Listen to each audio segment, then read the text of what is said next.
Hello everyone, and welcome back to the channel. Today, I want to take you on a journey into a part of history that is rarely shown in school books or documentaries. We often hear about Victorian London as a city of progress, invention, science, literature, and empire. We imagine gas lamps glowing in the fog, ladies in lace dresses, and gentlemen in tall hats walking proudly through elegant streets.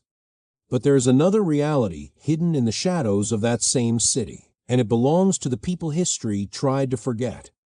These were men, women, and children who lived not in warm homes, but on cold stone steps.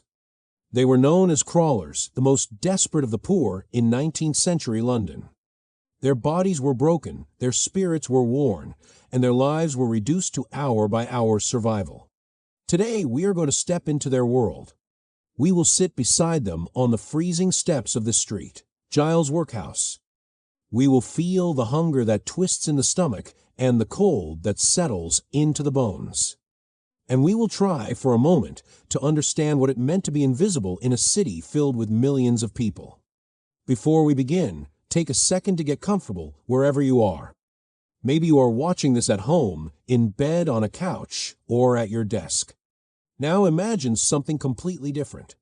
Imagine opening your eyes before sunrise and seeing nothing but darkness. Your back is stiff because you did not lie on a bed. Instead, you slept sitting up, leaning against a hard wooden door that belongs to a workhouse that will not let you in. Your neck is sore from holding your head upright all night. Your arms and legs are numb from the cold, and your clothes are damp from yesterday's rain. You did not sleep deeply. You only drifted in and out, half aware of every sound around you. Every footstep, every cartwheel, every whisper of wind. This is the life of a Victorian crawler. The crawlers did not choose this life. Many were once workers, seamstresses, soldiers, house servants, or wives and husbands with dreams and families. But London in the 19th century was a brutal city for the poor. If you lost your job, you could lose your room. If you lost your room, you could lose your health. And once your health was broken, society turned its back on you completely. There were no social programs to protect the vulnerable. There were no safety nets for those who slipped. There was only the street. The street was cold in winter, wet in autumn, harsh in spring, and unforgiving in summer. People walked by the crawlers every day, pretending not to see them. To the wealthy, they were something uncomfortable to look at. To the authorities, they were a problem to be removed. To the middle class, they were a warning of what could happen if one misstep, one illness, or one stroke of bad luck arrived. And so the crawlers became ghosts among the living. Their world existed in plain sight, yet no one truly saw them. But here, today, we will see them. Not as nameless figures in rags, but as human beings. People with memories, with hopes, with pain, and with dignity that refused to disappear completely. Their suffering was real, but so was their strength. And even in the very lowest conditions, they formed small communities, shared scraps of food, and tried to protect one another. Before we explore their daily struggles, their hunger, their sickness, and their quiet acts of bravery, let us pause on one essential idea. To be a crawler was not simply to be poor. It was to be abandoned. To be physically present in a city full of progress, yet treated as though you did not exist. To be alive, but excluded from society, from comfort, from opportunity, and even from basic respect. So, as we travel into their world, I invite you to watch with empathy. Let us not look at them the way Victorian London did with disgust or fear or judgment. Instead, let us look with human eyes. Eyes that recognize suffering and still choose compassion. Because history is not only about kings, queens, laws, and inventions. History is also about the forgotten. And the crawlers of Victorian London deserve to be remembered. In the next part of our story, we will follow a crawler through one full day on the steps. We will experience their morning rituals, their desperate search for warmth, and their struggle for dignity. But before we move on, take one more breath and hold that image in your mind. A cold doorstep, a broken teapot, a weary group huddled together, waiting for the sun to rise on another difficult day. This is where our journey begins. The morning in street. Giles begins before the sun rises. There is no alarm clock, no warm breakfast, and no soft blanket to push aside. There's only the ache of cold stone and the sound of distant cart wheels creaking over wet cobblestones. You open your eyes slowly, not because you are rested, but because the night has finally ended. Your back burns from sitting upright for hours. Your neck is stiff, your legs are numb, and your stomach feels completely hollow. This is not a bad morning. This is just an ordinary one. Around you, the others begin to stir.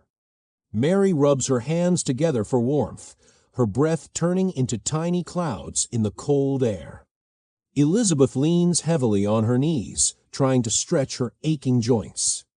Nearby, the small child who slept against your shoulder curls tighter into herself, still asleep, still coughing. The workhouse door remains shut behind you, tall and silent like a wall between two worlds. One world belongs to those who live inside. The other belongs to you. No one speaks at first. Words feel heavy in the cold, and everyone already knows what must happen next. The group needs boiling water. Not for food, there is none, but for weak tea made from used leaves collected the day before. It will not end hunger, but it will warm the body, at least for a moment. Mary glances at the broken teapot, clutching it like treasure. It has no handle and no spout, but is one of the most valuable objects you share. Elizabeth volunteers to go to Drury Lane, where a kind coffee shop owner sometimes fills the pot for free. Her legs tremble as she stands, and you rise to help her. "Let me carry it," you say, taking the fractured teapot from her cold hands. She nods with tired gratitude. Before leaving, she gently wakes the child who will come along. People are more generous when they see a child, and generosity is the only currency the crawlers can still hope for. You step into the damp morning air. The streets are not yet busy, but the city is waking. Smells of coal smoke drift between narrow alleyways. A newspaper boy shouts headlines you cannot afford to read.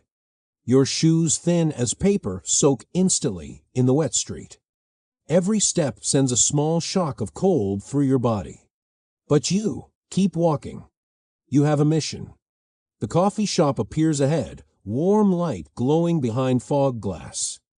Inside, workers sweep floors and wipe down tables. They are not wealthy, but they are worlds apart from you. You push the door gently and step inside. The shopkeeper sees you, recognizes the teapot, and gives a sympathetic nod. He says nothing unkind. Instead, he quietly fills the pot with boiling water. The steam hits your face, and for a moment you close your eyes, pretending the warmth is much more than it is. You whisper, "Thank you," and he waves you off with humble acceptance. You return to the steps as quickly as you can, guarding every drop like liquid gold. The others gather close when you arrive. No one wastes time. Elizabeth brews the tea by swirling the old leaves at the bottom of the pot. Each person receives only a small sip. The child gets the first share. Then Mary. Then Elizabeth. Then you. The tea is weak, almost clear, but it warms your throat as it goes down. For a few quiet moments, the group simply sits. The tea allows everyone to breathe again, to think again. But warmth fades quickly, and hunger soon returns.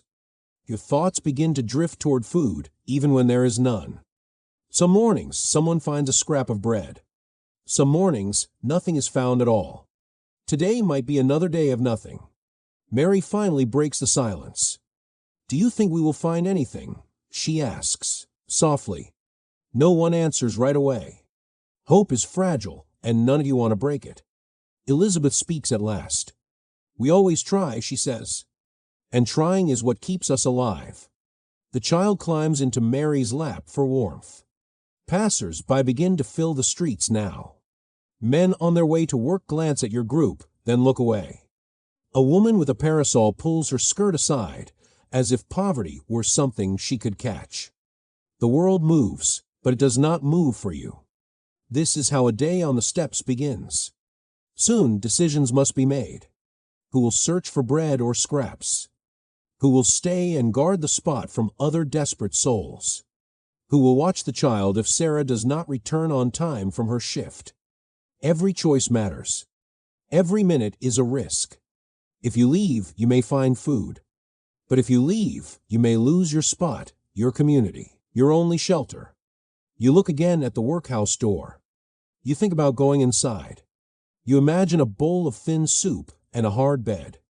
But you also remember the price. Families separated. Long hours of painful labor. Rules that strip away dignity.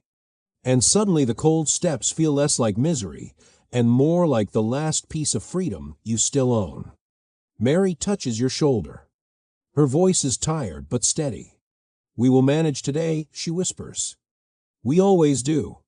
You nod, and you believe her. Not because life on the steps is easy, but because giving up is not an option. The day has only just begun, and already you are exhausted. But you will endure it 1 hour at a time. That is the crawler's way. The weak tea is gone. The morning chill remains. Your stomach twists again, reminding you that warmth is not the same as nourishment. Mary pulls the child closer, trying to shield her from the wind that slips through every gap in the street. Elizabeth leans her head, back against the workhouse door, eyes closed, saving her strength. No one wants to speak of hunger, but everyone feels it. It hangs in the air like a fog. A pair of young men stroll down the street, dressed in fine coats and polished shoes. They notice your group. One of them smirks. He nudges the other and points, whispering something you cannot hear. They laugh. The laughter feels sharp like a blade. You look down, focusing on the stones beneath your feet. It is easier not to meet their eyes. But the men slow their steps.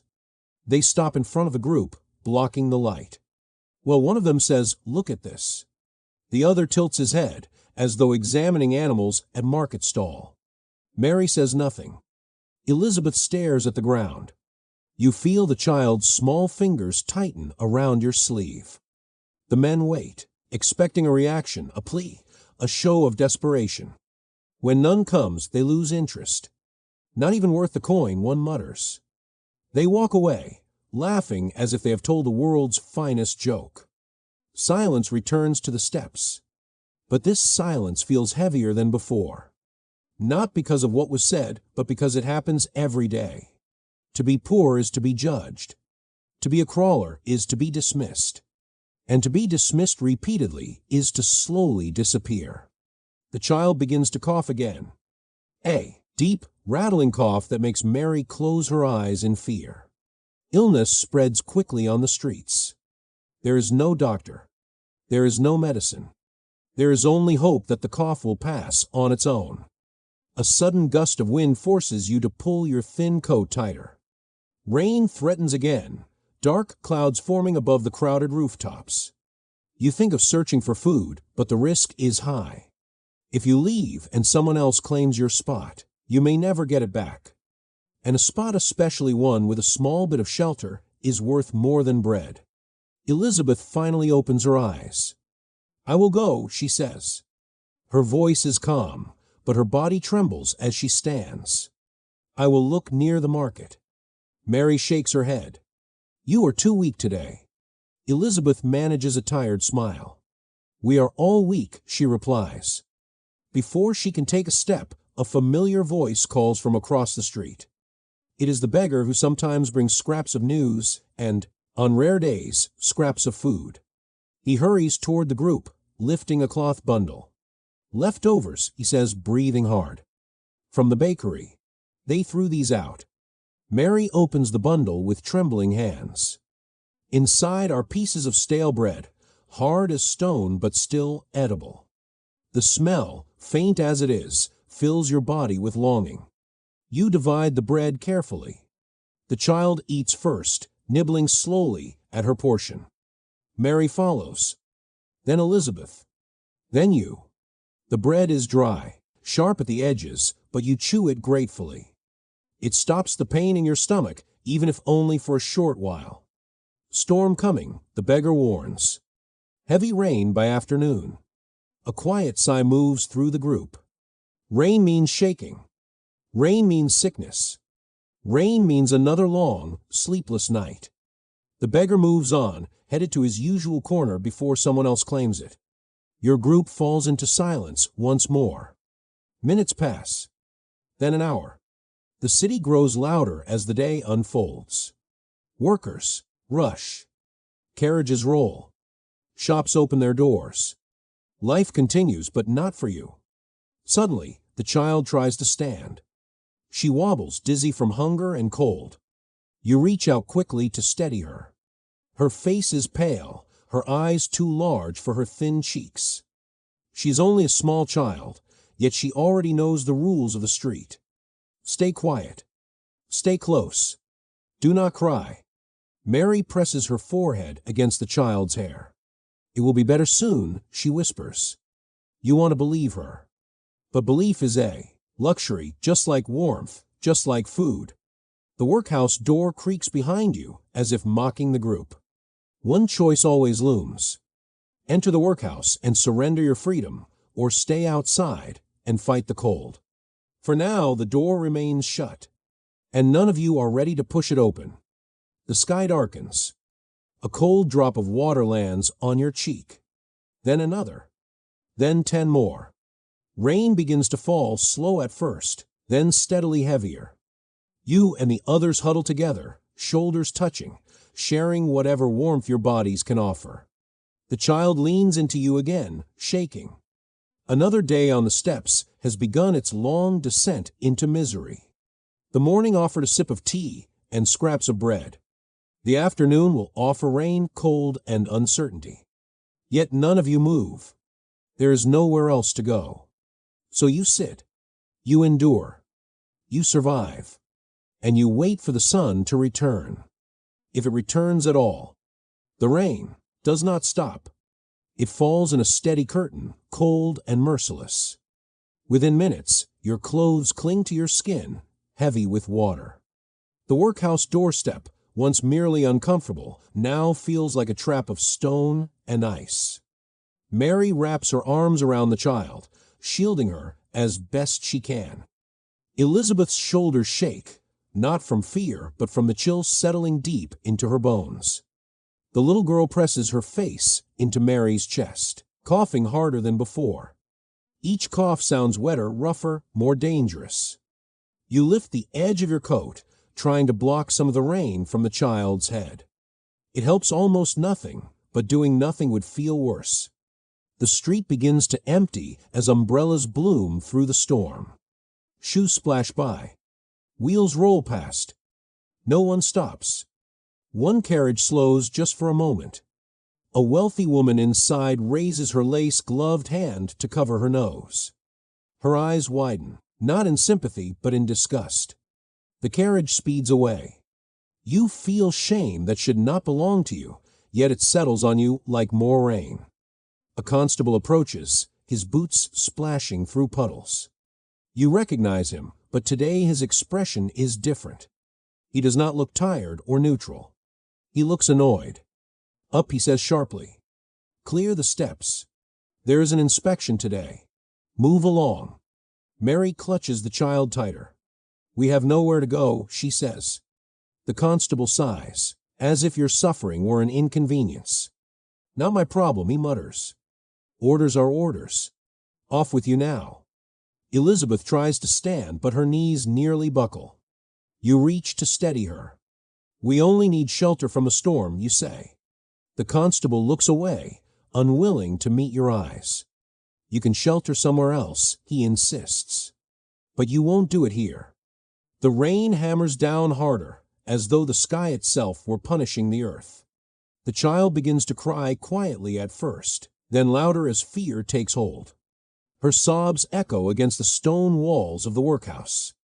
Mary presses her lips to the child's hair, whispering words of comfort she barely believes herself. This is not right, Elizabeth whispers. Her voice trembles with a mix of anger and exhaustion. But the constable is unmoved. He gestures again, impatient. Move. Now. Slowly, painfully, your small group gathers what little you own. A broken teapot, 2 torn blankets, a scrap of stale bread, and another. That is all. You step into the street. Water runs over your feet, soaking straight through your torn shoes. The cold pierces up through your ankles. The group shuffles forward, hunched and silent, like ghosts forced from a graveyard. You walk without destination. There is no safe place, only places where you have not yet been chased away. Rain blurs the edges of London's streets until buildings and people fade into smeared shapes. You guide Elizabeth with your arm. Mary follows, behind, holding the child close.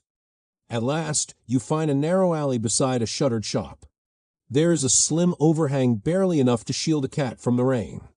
But it is something. You gather beneath it, pressed tightly together.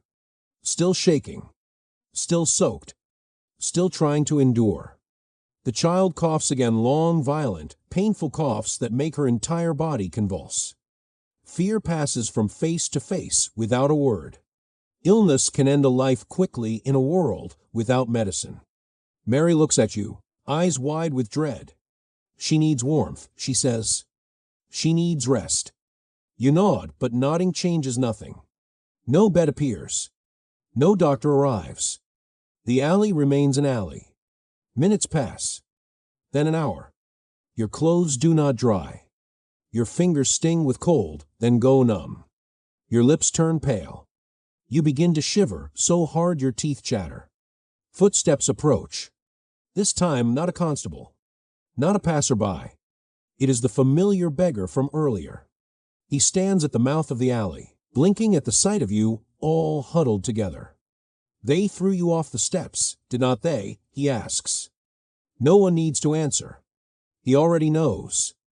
Come, he says. There is a cart tunnel near the market, dry enough to breathe in. I will show you. You follow him through the rain, past the butcher's shop, past the shuttered stalls, past the coffee house with its warm windows and unreachable comfort. The tunnel is dark, but dry.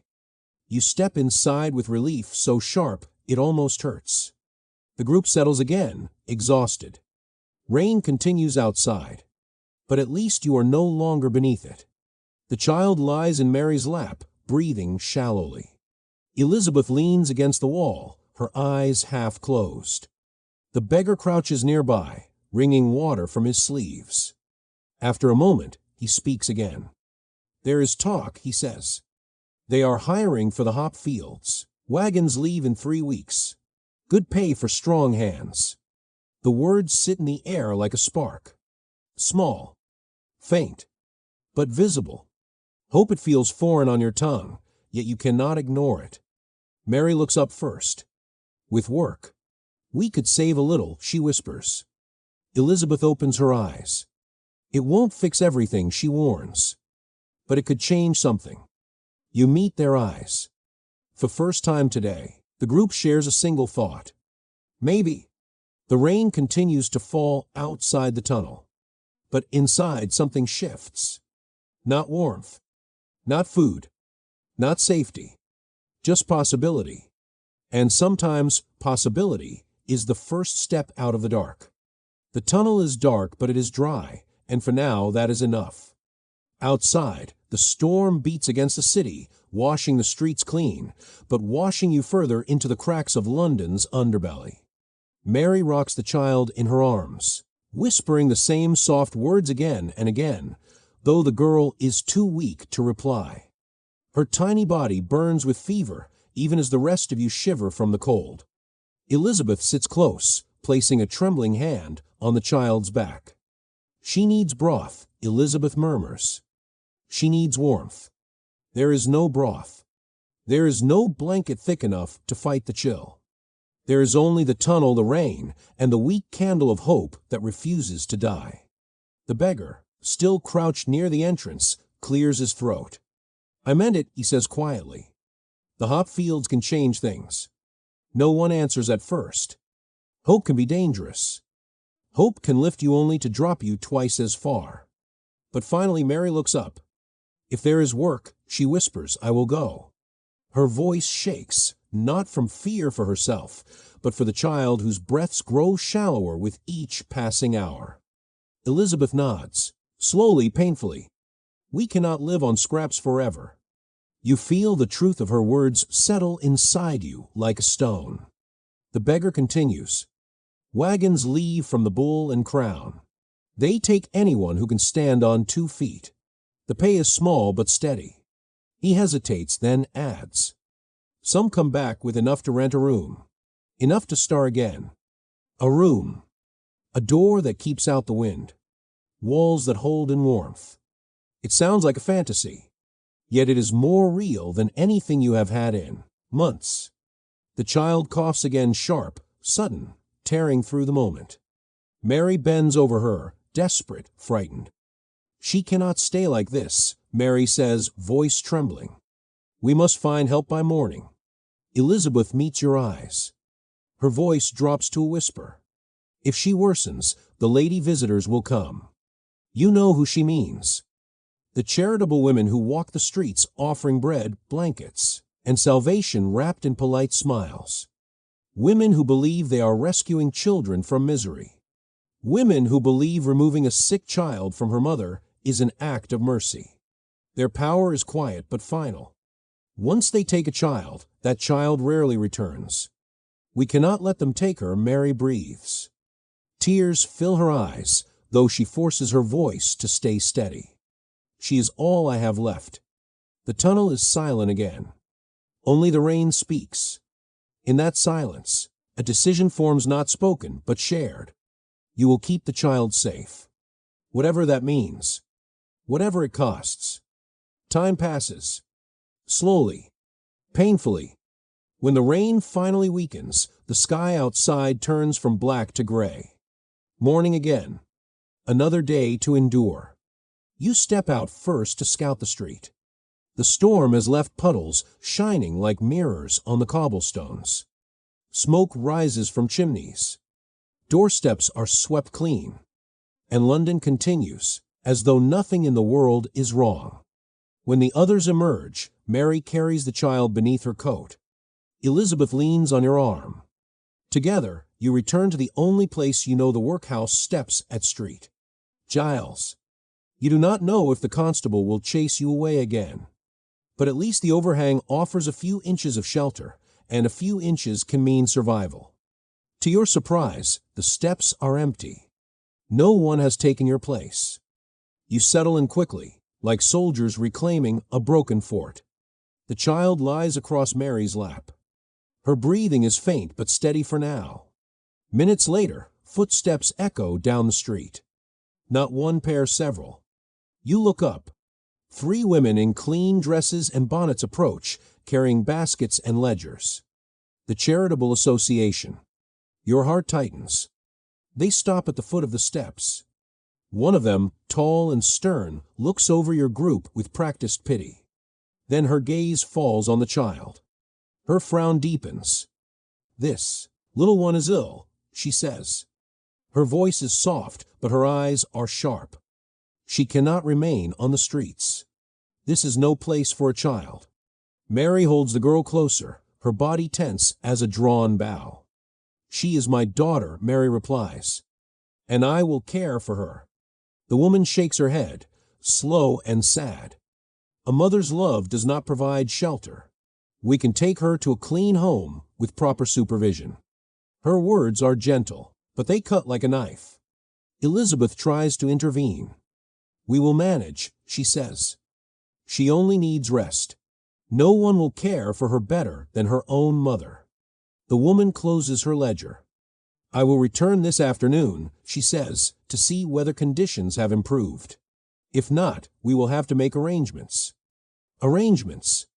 A polite word for removal, for separation, for loss. When the women leave, Mary shakes with silent fear. She will not take my child, she whispers.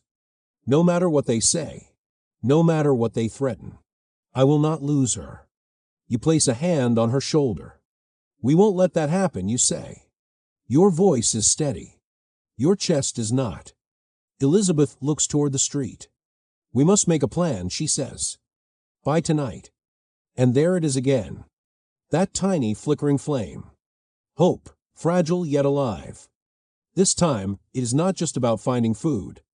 Not just about finding warmth. It is about saving a life. If the wagons to the hop fields are truly leaving in 3 weeks, then everything must change before then. The child must recover. The group must endure. And somehow, some way, you must get the deposit needed to board that wagon. Not tomorrow. Not next month. Now. Because the city has made something painfully clear. If you do nothing, London will take everything. But if you fight, if you hold on, maybe, just maybe, there is still a path out of the dark. The sky turns pale as the morning mist slips through street. Giles, and with it comes urgency. The child's breathing grows shallow. Her face is hot, her lips dry, and her small body trembles beneath the thin coat Mary uses as a blanket. Elizabeth presses the back of her hand to the girl's cheek. She won't last like this, she mutters. Her voice, usually steady as stone, carries fear. London awakens around you. Carriages rattle across the cobblestones. Workers hurry toward factories and shops. Children in clean clothes clutch schoolbooks and disappear into morning fog. For them, the day has purpose. For you, the day has a deadline. Mary looks at you and at James. We have until afternoon, she whispers. They will come back for her. And if they see her like this, she cannot finish. Elizabeth takes charge. You, she says, pointing at James, to Covent Garden. Fine broth, crusts, anything warm. She turns to you. And you find work. Coins. A deposit. Something for the hop wagons or food or medicine. Anything that buys us time. Then her eyes move to Mary. And you keep the girl alive until we return. There is no argument. No one wastes words. Time is too thin for debate. You hurry into the streets. London's heart is already pounding, vendors shouting, wheels grinding, horses snorting, chimney smoke rising like dark prayers. You scan for signs that say help wanted. Most doors shut at the sight of your rags. Shopkeepers look away.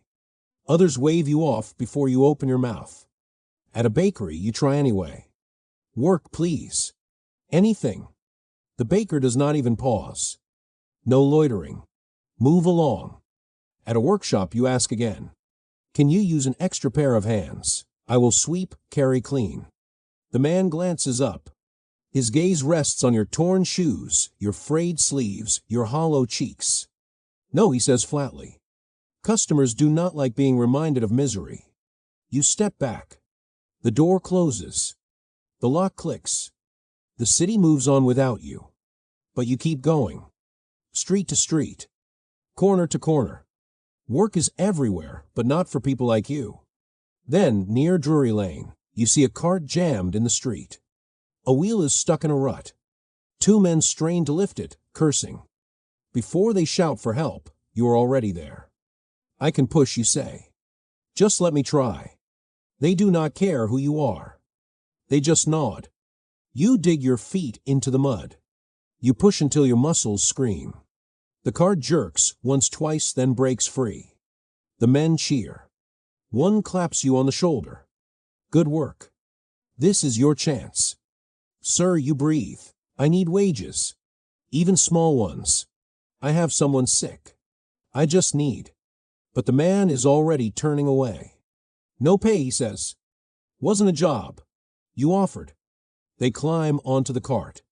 They leave. Your hands shake with anger. Not at them. At London. You keep walking. Failure is a luxury you cannot afford. Hours pass. The sun climbs. Your stomach claws at itself. Your feet blister. Then, finally, a voice calls from behind a tavern. You there, can you lift crates? You spin around. A bearded man stands by a stack of wooden boxes. Yes, you answer instantly. For a penny, he says. You nod before he finishes. You lift. You carry. You haul until your back screams and your arms shake. When the last crate is stacked, the man tosses a coin. A single penny. You snatch it from the air. To anyone else, it is nothing. To you, it is hope. Come back tomorrow, the man says. If you are still walking, you do not wait for more. You run. Back through the winding streets. Back past the markets. Back toward street. Giles. As the steps come into view, you see James already waiting.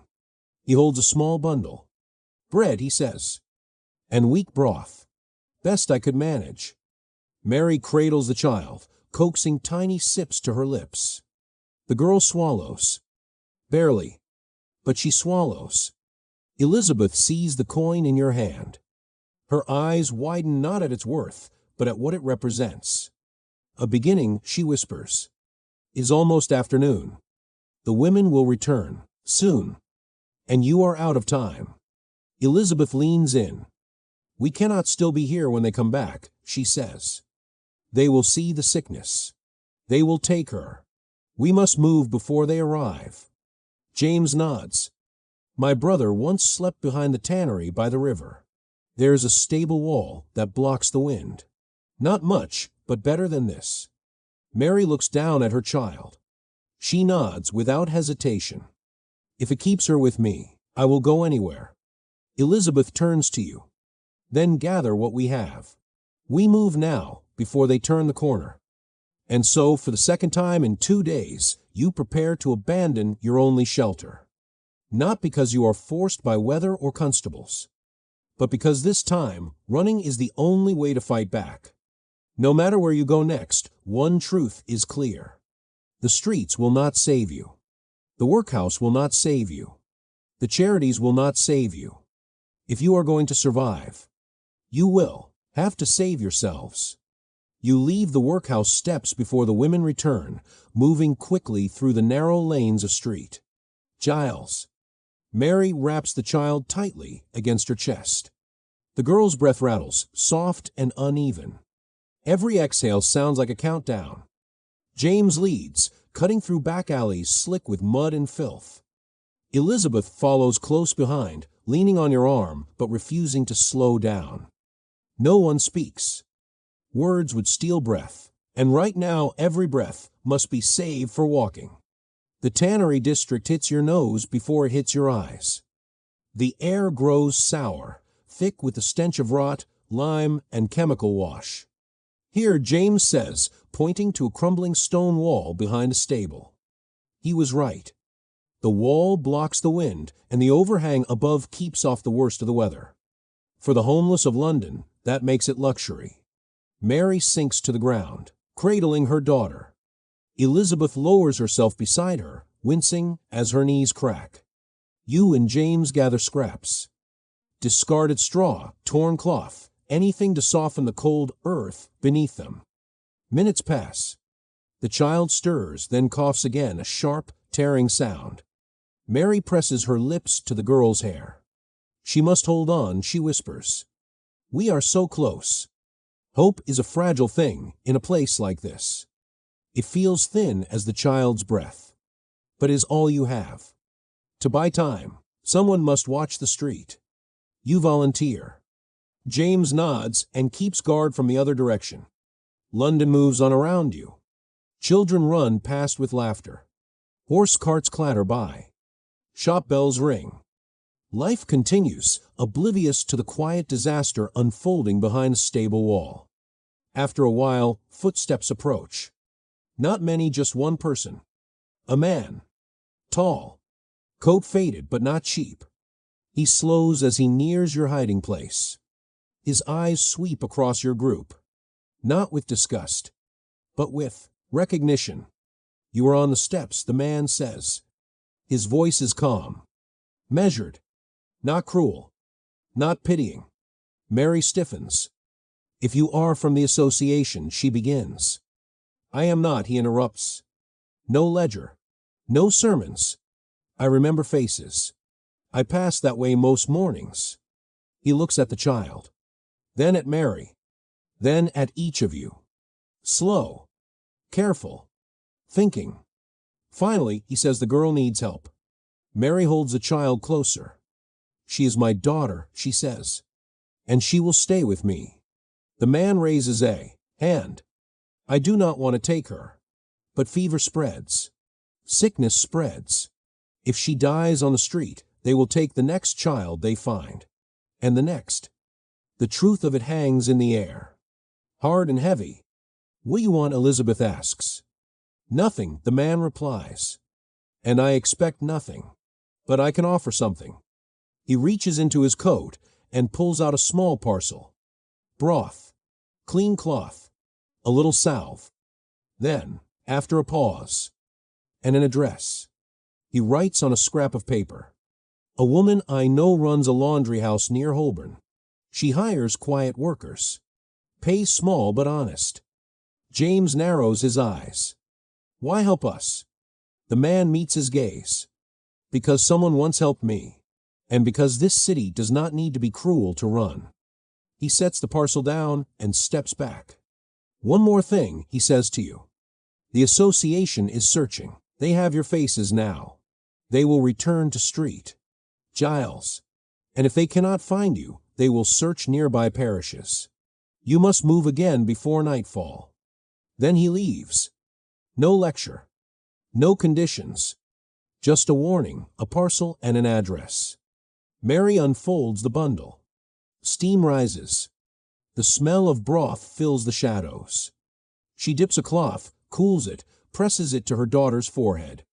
Then she coaxes a small spoonful past the child's lips. The girl swallows. Not much, but enough. Elizabeth exhales shakily. "That bought us time," she whispers. "And time is everything." James studies the paper. "Holborn is not far," he says. "But if we move now, with her this week." He does not finish the sentence. You look toward the street. Your mind calculates. Streets, parishes, patrols, risk, distance, weather, and fate. We wait until dusk, you decide. People on the move look like workers then. No one questions shadows in the evening. They agree, because there is no better plan. Hours pass. Slow. Nervous. But the child's breathing eases. Just slightly. Enough to kindle hope again. When dusk arrives, London softens. Smoke thickens. Street lamps glow. Shadows stretch long. You gather what little you have. Mary lifts her daughter. Elizabeth braces herself. James checks the alley once more. No association, he whispers. No constables. It is now. You step out. You walk. Past taverns. Past factories. Past windows filled with golden light. Worlds forever just out of reach. For the first time in days, no one tries to stop you. No one shouts. No one sneers. You are invisible again. And for once, invisibility is a blessing. Holborn is close. Hope is closer. And for the first time, survival is not the end of the story, but the beginning of a possible escape. Holborn greets you with narrow lanes, flickering lamps, and the late evening hum of a city that never truly rests. By the time you reach the laundry house, your feet are numb, your breath thin, and Mary is barely standing beneath the weight of her child. The girl sleeps against her shoulder, her fever soft breaths quieter now, but frighteningly shallow.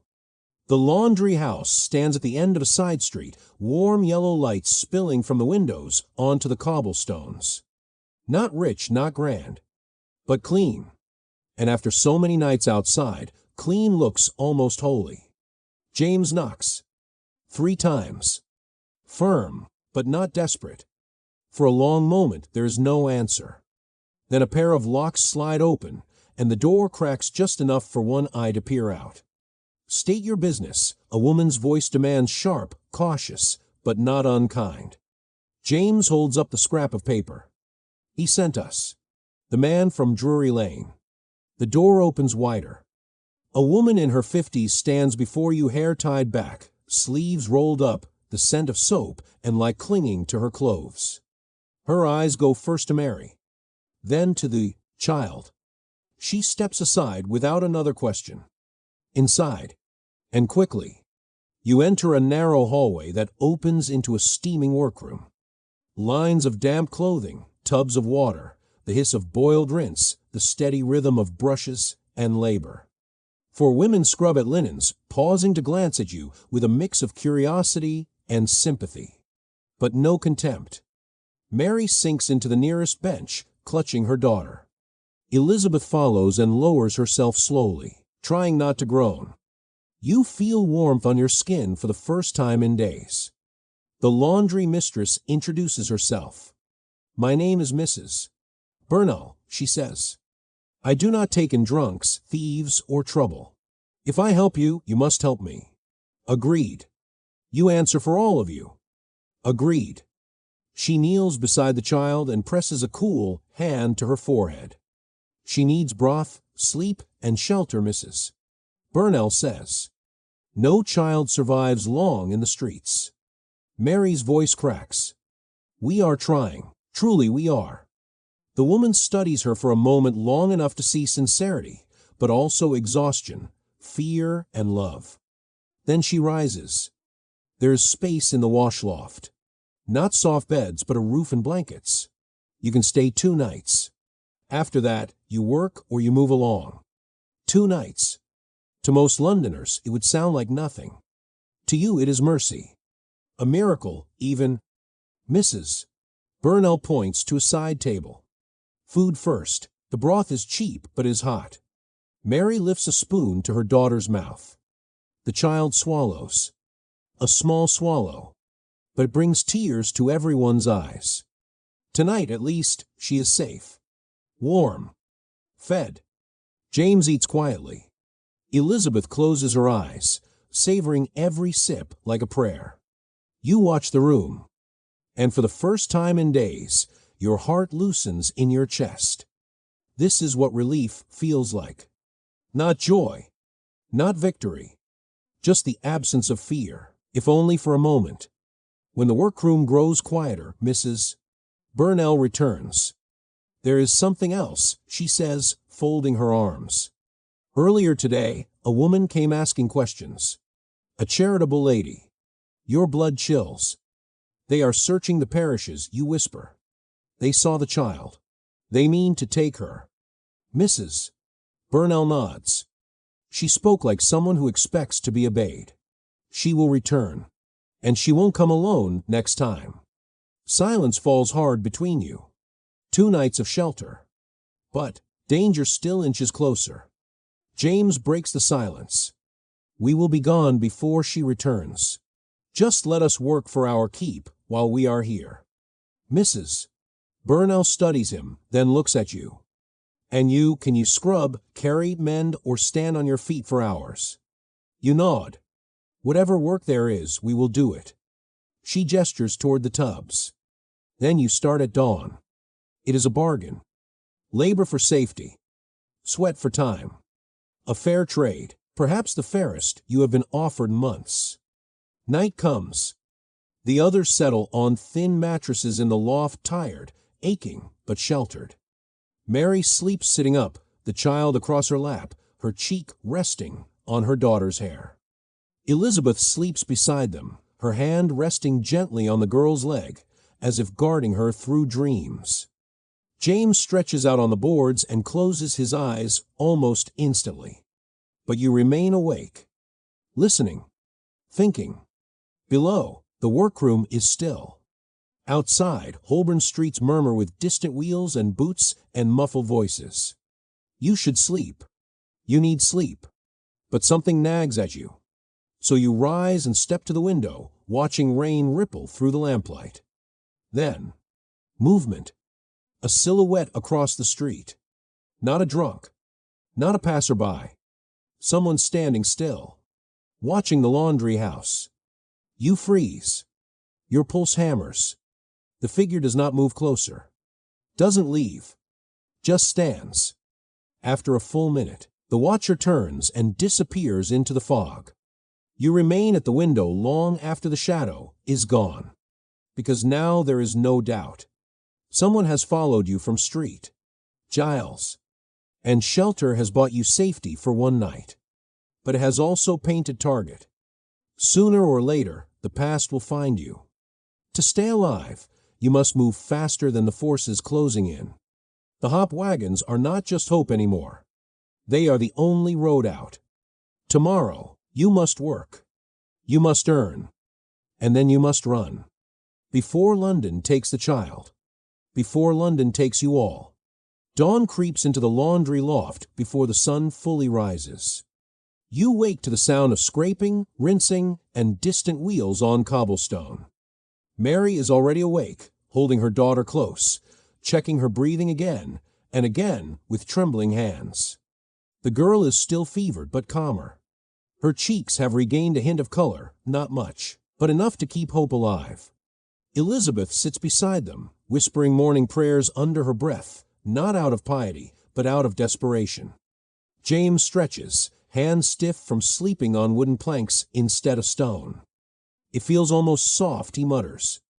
A strange joke, but everyone appreciates the attempt. You head downstairs. The workroom is already hot and humid, steam rising from basins as Mrs. Burnell directs her small crew like a ship captain in heavy weather. She hands you a brush and nods toward a stain sheet. You scrub until your arms give out, she says. Then you switch arms. Work begins. Endless scrubbing. Boiling. Rinsing. Twisting. Lifting. Your back screams. Your hands blister. Soap burns your skin raw. But you work. Because work means time. And time means survival. Across the room, James carries heavy pails for hours without complaint. Elizabeth folds and mends, her fingers slow, but steady as habit. Mary cannot work with the feverish child and Mrs. Burnell, surprisingly, does not press her. Instead, she directs Mary to sit by the stove, keeping the broth warm and the child breathing.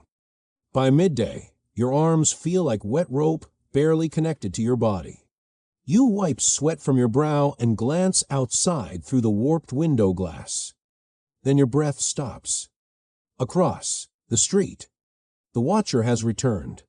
Same stillness, same distance, same posture of silent observation. You move closer to the glass. Mrs. Burnell notices. Without looking up, she murmurs, "Someone bothering you." You hesitate, then nod. The same man as last night. Across the street. She does not gasp. She does not panic. She just says calm and low, "In this city, the ones who watch quietly are worse than the ones who yell." The watcher disappears again into the crowd. But the chill he leaves behind stays in your bones. The door swings open a few minutes later. A young errand boy stands there panting, holding his cap in both hands. "Message," he says, "for the folks who were at street." Giles. Your stomach tightens. Every muscle goes still. "Say it," James demands. The boy swallows. They cleared the steps again. Workhouse constables and the charity ladies. They asked after a woman with a child. Mary clutches her daughter tighter. Elizabeth closes her eyes. James curses, under his breath. "And that ain't all," the boy adds. One of the crawlers who did not leave fast enough, they dragged him to the ward. Said he was unfit for the streets. You know what that means. Once someone is labeled unfit, they vanish into the system. Hospitals, workhouses, asylums, places you do not return from. Why come tell us, you ask? The boy shifts uncomfortably. Someone paid me, but not to spy, just to warn you. Said you would be in danger by nightfall if you stayed in Holborn. The words hit like cold water. Who paid you? James presses. The boy shakes his head. Told me not to say. Just said you would know the meaning. Then he runs before anyone can stop him. Mrs. Burnell exhales through her nose. So, she says, you have brought more than hunger and rags to my door. You want to apologize. She raises a hand. Don't. I chose to open the door. But you cannot stay past tonight. This house cannot stand against constables and committees. Mary looks up with wide, terrified eyes. "Please," she whispers. "My daughter, where can we go?" "Mrs." Burnell softens, but only slightly. "You will go where the city cannot follow. Out. Away. To those hop fields you spoke of.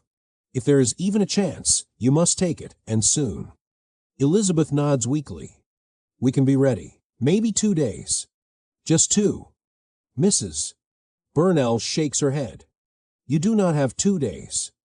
The room falls silent again. No one wants to ask the next question. "So you do. We leave tonight, then?" "Tonight," she confirms. "The longer you stay in one place, the easier you are to catch." And someone, either the charity ladies or the law, is already narrowing in. The realization settles, heavy and final. This shelter was never meant to be a destination. Only a breath. A pause. A single heartbeat of safety before the city resumes its hunt. James bends to tie his boots. Elizabeth gathers her mending. Mary rocks her child, whispering to her, as though she can promise a safer world through sheer will. You return to the wash basin and finish the day's work. Not because it changes your fate, but because dignity must be chosen, even when survival is screaming. When dusk arrives, your arms are dead, your legs shaking, and every part of you aches. But your mind is clear. Tonight you move, and you do not stop until the city loses your scent. "Mrs." Burnell hands you a small parcel as you prepare to leave. Bread, cloth, and a tiny jar of salve. "Not charity," she says. "Payment for the labor you gave. It is the kindest lie a working woman can offer the destitute." You bow your head. Then you step into the night. The street is darker than before. Quieter, like it is holding its breath. You walk. Mary in the center. Elizabeth beside her. James ahead. You watching the rear. Every shadow could be the watcher. Every corner could hold danger. You leave Holborn behind. Not because you are ready, but because the city has left you no choice. Ahead waits the road, the wagons, the fields, and maybe a life where you are no longer prey. Night in London is not silent. It breathes. It stalks. It watches. You lead the group through the back lanes of Holborn, away from lantern-lit streets and toward the places respectable Londoners pretend do not exist. Mary walks in the center, shielding her child with her coat. Elizabeth leans on James, her breath sharp with each step. The moon is weak behind the fog. Shadows stretch long and thin across the cobblestones. Some shadows move when you move. Some do not. Those are the ones that worry you. No one speaks. Words are dangerous at night. Footsteps echo. Yours. James. Elizabeth's. Mary's. One more. Behind. You. You glance back. There. At the corner, half hidden by lamplight. A figure. The same stillness. The same posture. The watcher. You grip James' arm. He follows your gaze. His jaw tightens. "We do not stop," he whispers. "We do not look back again." So you press forward, deeper into the maze of streets where the city swallows sound. Past shuttered shops. Past piles of refuse. Past sleeping bodies huddled in doorways like discarded coats. The child stirs in Mary's arms, coughing weakly. Mary whispers to her, voice cracking. "Just a little further, my love. Please."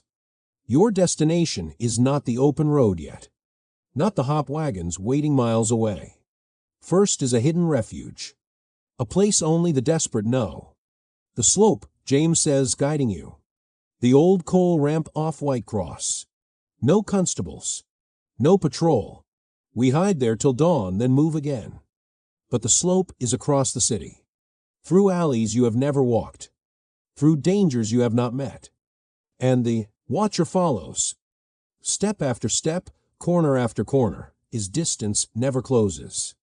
But never grows either. He is patient. Patient like a hunter.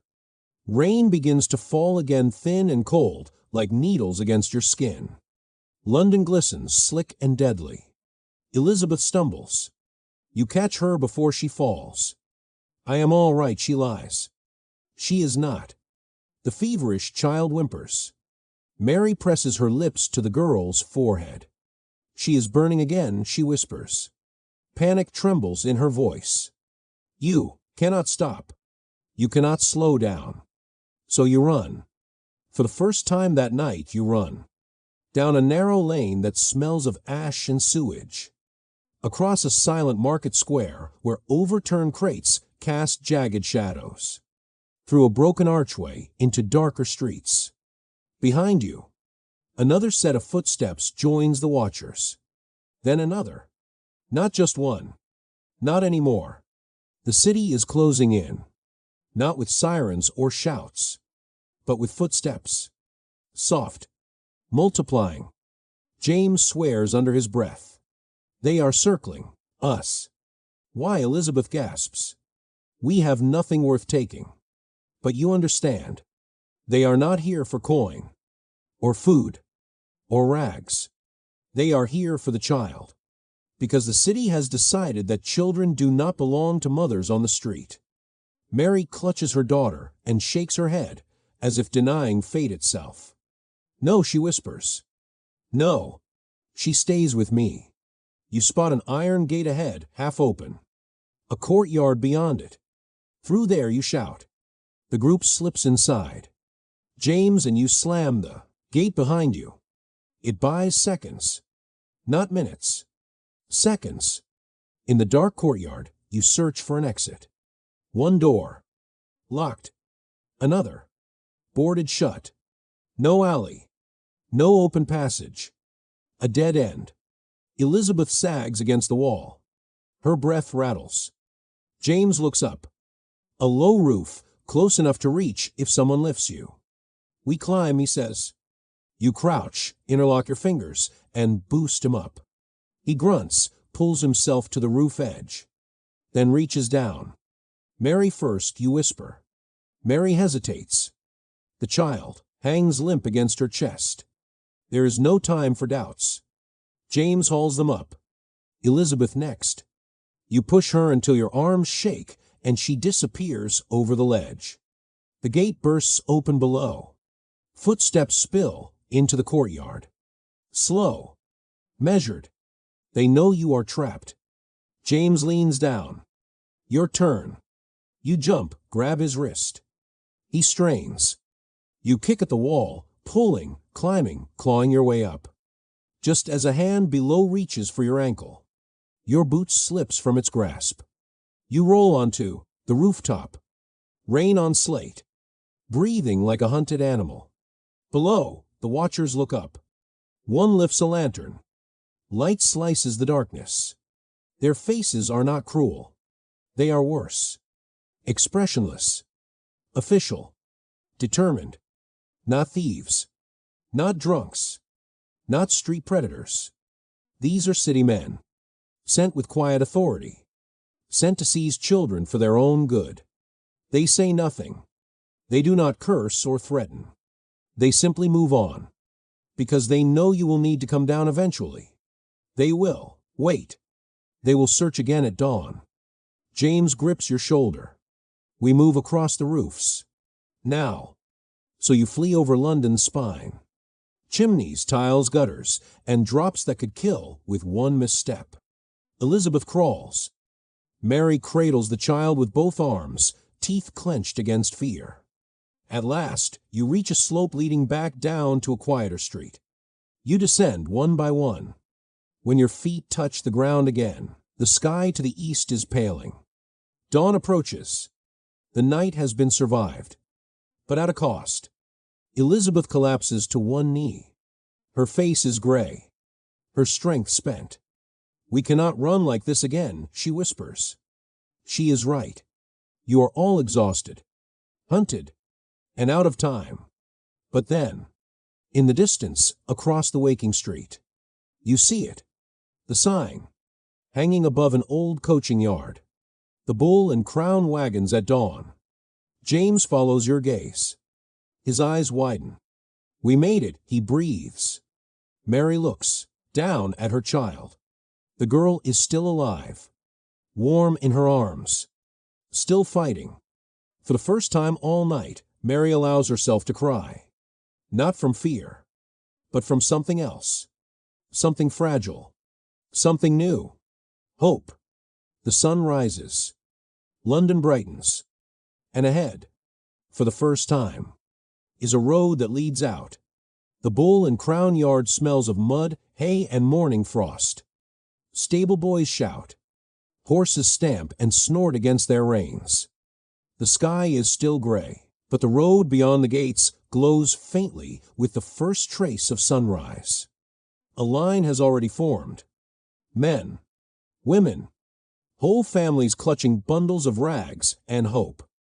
Every face carries the same expression, exhaustion mixed with desperation. James speaks first. We queue. No arguments. No noise. No panic.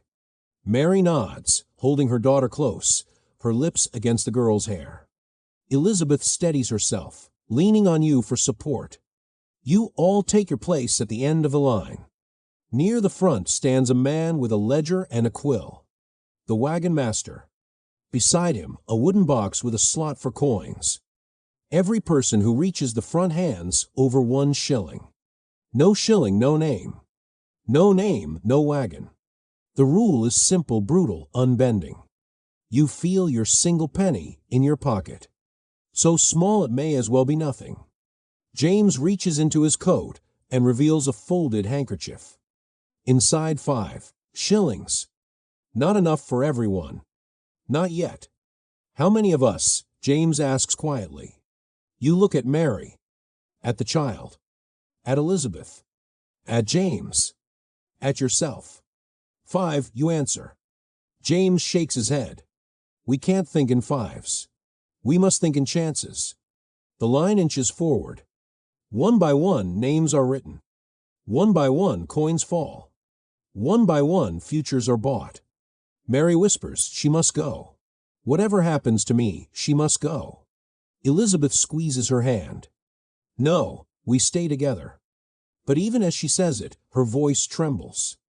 Because she knows the truth. The road does not care about together. The road cares about endurance. And the hop fields do not wait for the weak. The wagon master calls out next. The line shrinks. You are 20 people away. Then 15. Then 10. James leans in. I can pay for 3 spots now. If I find work in Kent, I can send coin back, or return. Mary's eyes widen in fear. Elizabeth closes hers. You feel the choice tightening like a rope around all your throats. Then, the watcher appears. At the yard gate. Hands behind his back. Expression unreadable. He does not move forward. He does not speak. He simply waits. And you understand at once. If you miss this wagon, London will reclaim you. Permanently. The line moves again. 7 left. 6. Elizabeth sways. Her breath rattles in her chest. She has not eaten properly in days. Her knees are swollen. Her steps uncertain. She knows it. You know it. Everyone knows it. Finally, she says softly, without looking at any of you. My season is over. Mary gasps. No, don't. Elizabeth continues, voice steadier now than it has been in weeks. I cannot survive the fields. I will slow you. And the girl needs that shilling more than I ever will again. The line moves. 5 left. 4. She presses her last penny, the one she saved for tea, into your hand. For her, she whispers. For warmth. Mary is crying openly now. James looks away, jaw clenched. Even he cannot hide the crack in his armor. You bend and embrace Elizabeth. She smells of soap, broth, and rain. She whispers in your ear. Get them to the sun. Because she knows what you all know. London is a grave for people like you. The only chance is away. The ledger man calls next. James steps forward and lays down 3 shillings. Names the wagon master demands: James Carter, Mary Collins, and the child Agnes Collins. The quill scratches. The coins drop. 3 lives secure. Then the 4th shilling, from the night's wages at Holborn, buys your place. Your name is written. 1 spot remains unpaid. 1 friend remains behind. Elizabeth smiles, not with joy, with peace. A quiet, tired peace. She touches Mary's cheek, then Agnes, then your arm. No goodbyes, she says. Just go. The wagon master snaps the ledger shut. All aboard. We depart in minutes. You help Mary climb up. James lifts the child. You climb last, turning only once. Elizabeth on the street, small, thin, unbowed. The watcher remains by the gate, but he does not follow. He does not need to. His part in your story ends here. London has claimed him. Elizabeth has chosen her ending. And you have chosen the road. The driver cracks the reins. The wagon lurches forward. The wheels roll. The city recedes. For the first time, the horizon is ahead of you, not behind you. The wind smells different. Fresher, wider, like open country instead of stone and smoke. Mary holds her daughter close. James stares forward, jaw set with determination. You grip the wagon's side and refuse to look back again. Because London is no longer your world. Now there's only the road. And beyond the road, the fields, where work waits, where hunger can be ended by your own hands, where your fate is no longer written by constables, committees, or cold stone steps. The wagon carries you out of the city's grasp. And just like that, you are no longer crawlers. You are travelers. And travelers can still change their destiny. The road to Kent stretches long and uneven beneath the wagon wheels. Mud, frost, ruts deep enough to swallow a boot. But none of it feels as cruel as the stones of London. James sits near the front, watching the horizon. He has not spoken much since the yard. Survival has carved silence into him. But his eyes, always sharp, now hold purpose instead of despair. Mary sits in the center, her daughter cradled in her lap. Agnes sleeps peacefully for the first time in days. Her fever has broken. Her breathing is calm. Her tiny chest rises and falls like a gentle tide. You sit at the back, facing the shrinking outline of the city. Smokestacks fade. Church spires dissolve into the morning haze. The past disappears slowly, then all at once. Elizabeth remains behind those walls, a ghost in London's endless maze. You wonder whether she found shelter or warmth or rest. You hope she did. But you know the streets rarely grant such endings. Hours pass. Fields replace bricks. Bare winter trees line the distant hills. The air feels wider, cleaner, almost forgiving. When the wagon finally stops at midday, the driver points with his whip. There, he says, "Hop country, tent rows for workers. Follow the stewards. Do as they say. Earn your bread." The camp waits at the edge of a massive plantation. Rows of hop poles piercing the earth like a forest of thin wooden spires. Canvas tents ripple in the wind. Smoke from cook fires curls upward. Voices echo tired, hungry, stubborn voices from every corner of England. The steward, a broad man with a ledger, calls out names. When he reaches yours, he nods without emotion. Strong enough to pick, he asks. You answer yes. James answers the same. Mary, quieter, says, "I will sew, or sort, or boil cloth. I can't leave my child in the rows." The steward studies her, then shrugs. There is camp work. Pays less, but it is honest. Child stays with you. 'Cause no trouble. That is all she needs to hear. Mary bows her head in gratitude. Agnes wakes. Blinking. Curious. Alive. The tent they give you is rough. Just canvas, rope, and straw on the ground. But to you, it feels like a palace. Because it has walls. Because it is yours, even if only for a while. The first day's work begins at dawn. Hands blister. Feet ache. Backs burn beneath the low winter sun. But there is food at the end of the day. Hot food. And coin. Small coin, but earned coin. James works like a man who intends to never be hungry again. You do the same. At night, the workers gather around fires. Stories pass between strangers. Laughter. Not much, but real. Mary sits close to the flames, mending sacks and shirts. Agnes leans against her side, wrapped in a blanket, humming to herself. She looks like any child. Not a runaway. Not a target. Not a possession for the charity ladies to claim. Just a girl with her mother, safe for one more day. Weeks pass. Slowly. Steadily. Lives begin to mend in the same quiet rhythm as the fields. James saves every shilling. Mary grows stronger. Agnes plays with other children, her laughter soft, but no longer rare. And you begin to remember what it feels like to breathe without fear. One evening, as the sky burns orange over the hot poles, James sits beside you.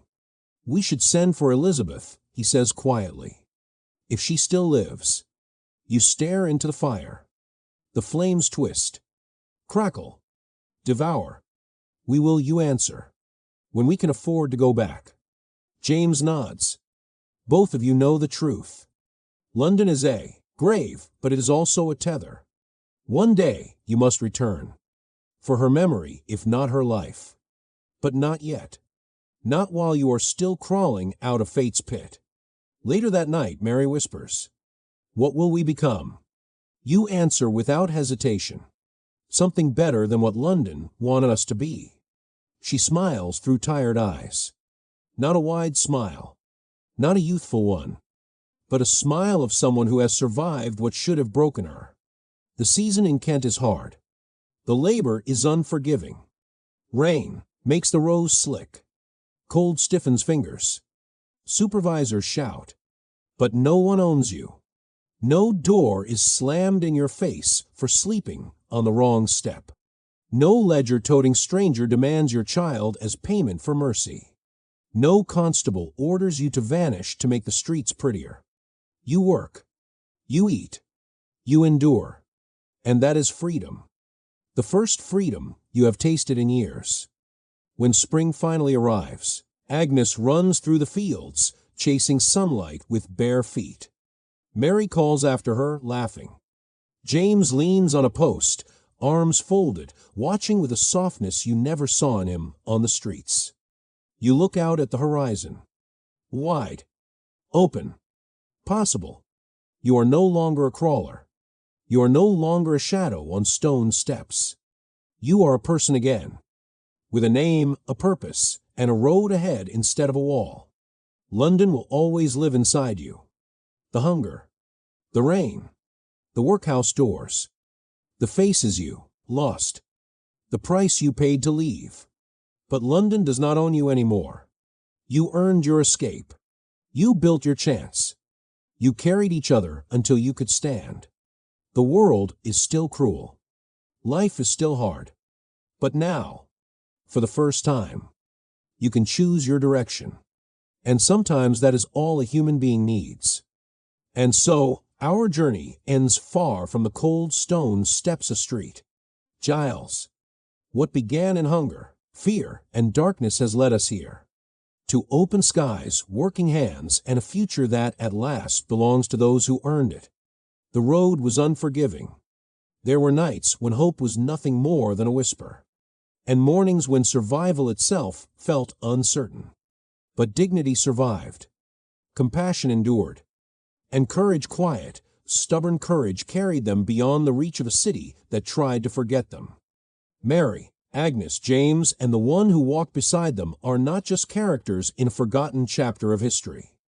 They represent thousands of real lives, people who suffered, struggled, and persevered in the shadows of an empire that celebrated progress while ignoring its own poor.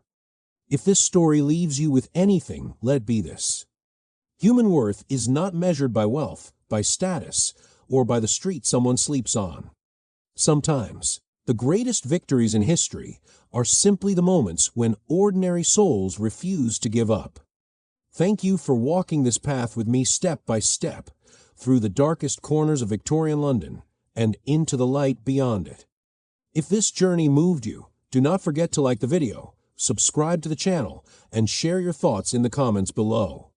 Until next time, rest well, stay curious, and remember, even the smallest stories can carry the greatest truths. Good night, and see you in the next chapter.